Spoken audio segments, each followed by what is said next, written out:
Y vamos a hablar ahora de una noticia que tiene que ver con la manutención de niños, niñas, adolescentes, porque hay una información que habla de que el 56% de las madres que no reciben la manutención cuando el padre no conviven con sus hijos. En casos de padres, madres que están separados y a pesar de que no conviven, bueno, estas madres no reciben la manutención que corresponde por parte del padre. Es decir, que más de la mitad de las mujeres crían a sus hijos sin esa plata. Para hablar de esto, estamos en comunicación con Paula Mayor, quien es abogada de familia.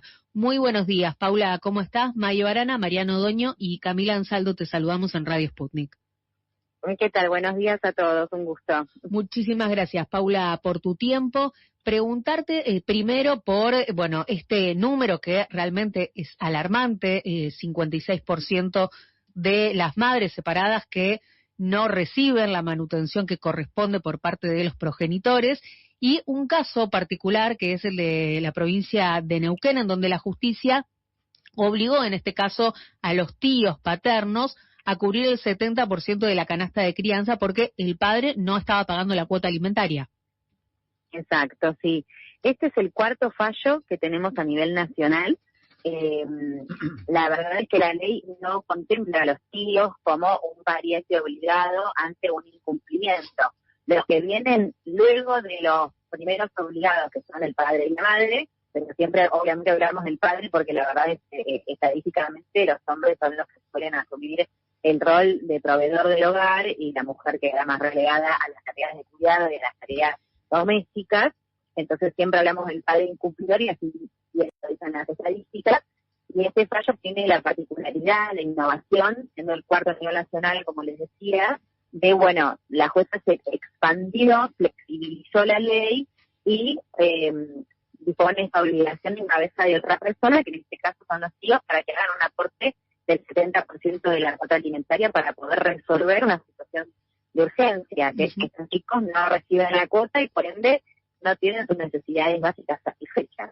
Claro, y vos hablabas de el padre que tiene que proveer a la familia de estos, elementos, alimentos, básicamente para poder subsistir los hijos, y de la madre que quedaba más relegada a las tareas de cuidado. Pero en este caso estamos hablando de que la madre se hace cargo del 100% de lo que tiene que pagar para que el niño, niña, adolescente pueda vivir.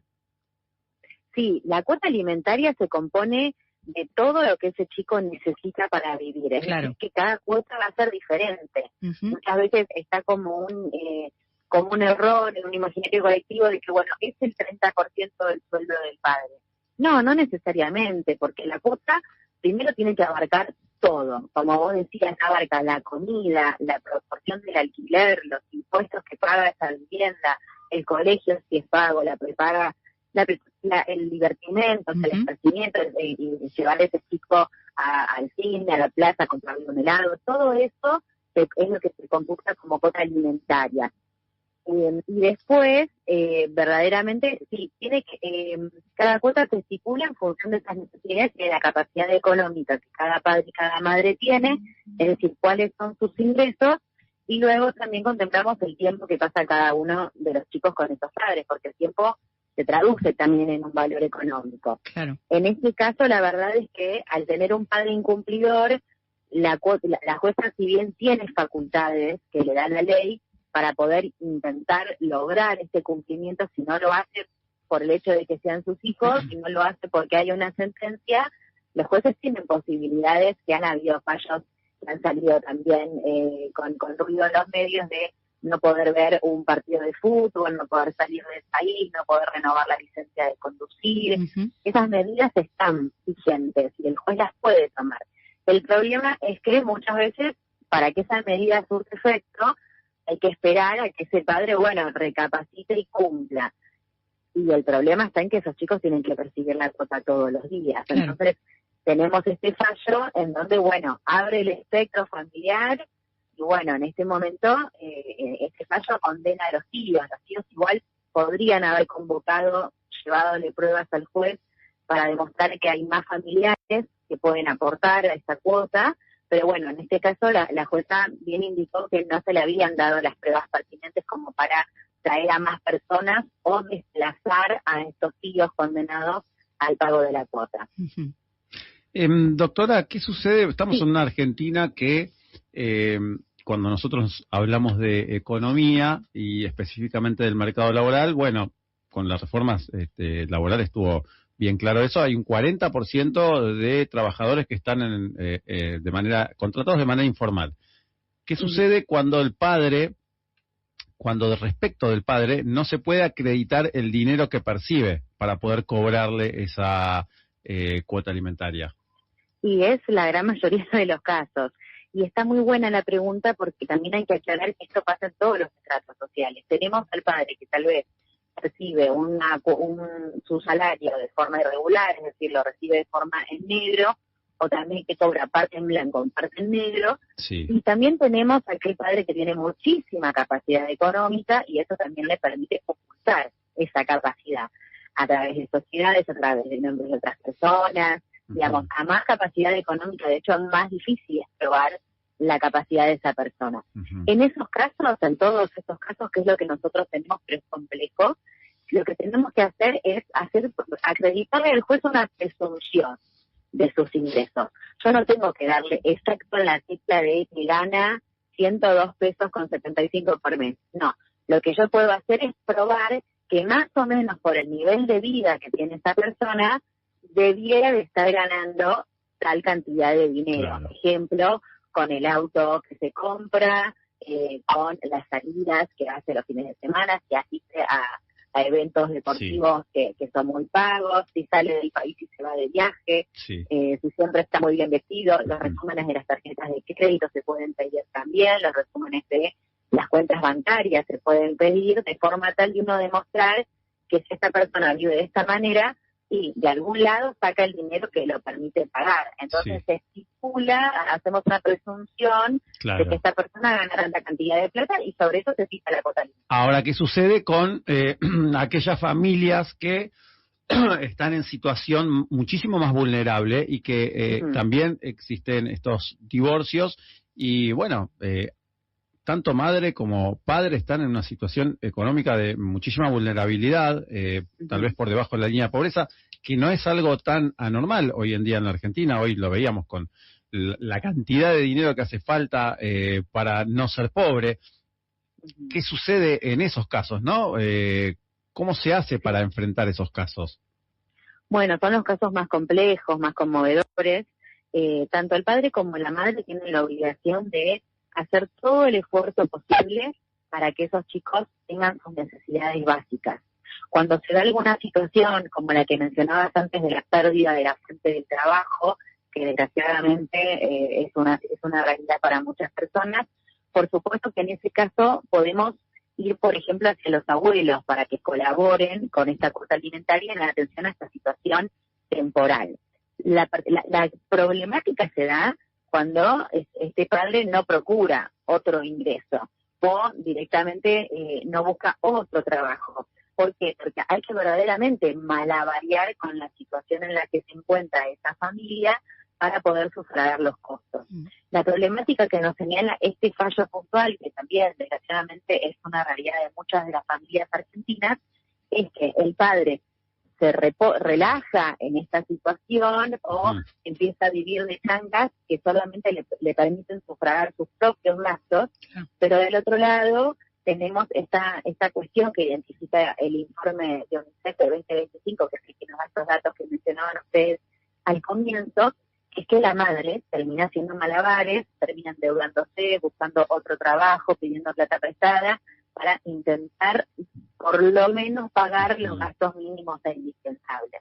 Entonces, la problemática es, bueno, ver que siempre terminan recayendo estas situaciones de urgencia y de apremio en la madre que termina buscando una solución, incluso perjudicándose a sí misma, porque teniendo otro trabajo, pierde más tiempo de ocio, pierde más tiempo de descanso, entonces también empiezan a perderse otras cuestiones que son muy importantes, pero que son desplazadas por la urgencia de la necesidad económica de proveer a esa familia.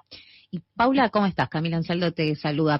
¿Qué tal, Corriéndonos un poco de la cuestión económica, ¿qué sucede, qué instancias hay cuando se da, como por ejemplo, momentos en los que hay que hacer una renovación de documento nacional de identidad, o escuelas donde solicitan que sí o sí esté madre y padre presentes, y esto también es una imposibilidad para algunas, sobre todo madres, que se ven ni siquiera a veces se pueden comunicar con los padres para que puedan acceder a esas instancias, y de repente terminan perjudicando a los niños, a las niñas, a que puedan tener hasta un documento, ni más ni menos, tan importante como la identidad. ¿Qué instancias hay para poder abordarlo, estas situaciones también desde esos lugares, ¿no? Que también van más allá de lo económico, pero que genera un gran perjuicio? Sí, también a veces con situaciones médicas de urgencia. Claro. La ley lo que nos dice es que incluso aunque los padres estén separados, se presume que todos los actos importantes, salvo algunos excluidos por la ley, como por ejemplo salir del país, pero que se presume que son consentidos por los dos. Entonces muchos colegios han empezado a tomar simplemente la firma de uno de los padres para poder recibirlo. Lo mismo con terapeutas. Antes sí o sí había que tener la firma de los dos padres. Ahora la verdad es que hay muchos profesionales de la salud que directamente le dan para adelante con la firma de un solo profesional. Cuando estamos hablando de una documentación pública, siempre se puede pedir la autorización judicial para todas estas cuestiones, indicar que hay una imposibilidad de comunicación o una negativa infundada. Muchas veces también la problemática de los adultos los ciega y terminan tomando conductas que perjudican a sus hijos. Por ejemplo, ha habido también algún caso de algunas familias que los han invitado a algún viaje al exterior y el padre que se niega simplemente por negarse, o algún cambio de domicilio por alguna situación de trabajo, y en ese caso siempre se le puede acreditar a un juez que esta decisión que yo necesito tomar, esta documentación que yo necesito pedir, no me está siendo firmada por el otro obligado, entonces el juez suple esa situación. Pero la verdad es que refiere a una problemática familiar porque verdaderamente es muy costoso y muy desgastante tener que siempre estar litigando, pidiéndole a un juez que resuelva lo que el otro tal vez voluntariamente podría resolver en pocos minutos. Pero bueno, verdaderamente ha incrementado muchísimo la judicialización. Los tribunales están abarrotados de reclamos de índole de familia. Entonces, se advierte una situación que tanto por lo social o lo económico nos está demostrando que hay una cuestión estructural que complica muchísimo la dinámica de las familias argentinas en este momento y afectan a las personas más vulnerables, que son los niños, las niñas y los adolescentes. Paula, por último, y ya no te robamos más tiempo, vos sos abogada de familia, estamos hablando de un número muy alto, 56% de las madres que no reciben la manutención, y hay muchos casos en donde no quieren quizás empezar estos litigios porque demora mucho, porque puede traer algún tipo de repercusión, de represalia, exactamente, y también preguntarte en cuántos casos se da que no quieren comenzar estos litigios porque puede afectar directamente a los abuelos, en algunos casos que los abuelos no tienen el dinero suficiente como para pagar también esta manutención para los niñas. Sí, es muy complejo porque los números son muy alarmantes y contemplan también la situación de mujeres que prefieren no reclamar porque tienen temor a que haya alguna cuestión hacia ellas o también hacia los hijos. Claro. No hablo solamente de violencia físico-verbal, sino también de generar un mal clima familiar. Entonces prefieren dejar las cosas como están y el famoso dejar que yo me fijo cómo lo resuelvo y dejémoslo así. También hay una cuestión muy de proteger a los chicos durante sobre todo esa temprana edad de la figura del padre y de la madre, entonces prefieren como sostener lo que está para evitar líos, y también están las mujeres que verdaderamente no tienen ni tiempo de poder acercarse a alguna asesoría gratuita porque trabajan 20 horas por día. Claro. Entonces, la situación es verdaderamente grave y también, bueno, el abogado siempre tiene que acompañar y poder darse cuenta de si esa mujer que va a reclamar que se encuentra en una situación de vulnerabilidad particular tiene una red de contención para poder afrontar todo lo que implica un juicio, que no solamente es tiempo de dinero, sino también un costo emocional muy alto.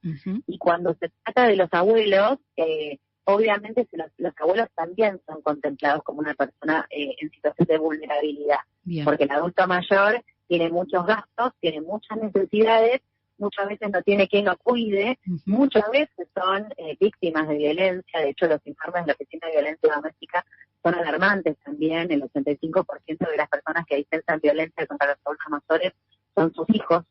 Entonces, el adulto mayor es una persona vulnerable para nosotros, tiene su convención, tiene jerarquía constitucional. Entonces, en este caso, el abuelo puede repeler esta obligación, pero siempre probándole al juez que ese abuelo también es una persona en situación de vulnerabilidad. Entonces, podría también el abuelo no hacerse responsable, pero ante esa situación, bueno, encontramos estos fallos en donde el juez dice, bueno, ok, fantástico, el abuelo no puede, el abuelo no está, pero estos chicos tienen que comer todos los días. Entonces, se resuelve de esta manera rápidamente para poder responder a estas necesidades diarias. Paula Mayor, abogada de familia, te agradecemos mucho por esta comunicación con Radio Sputnik.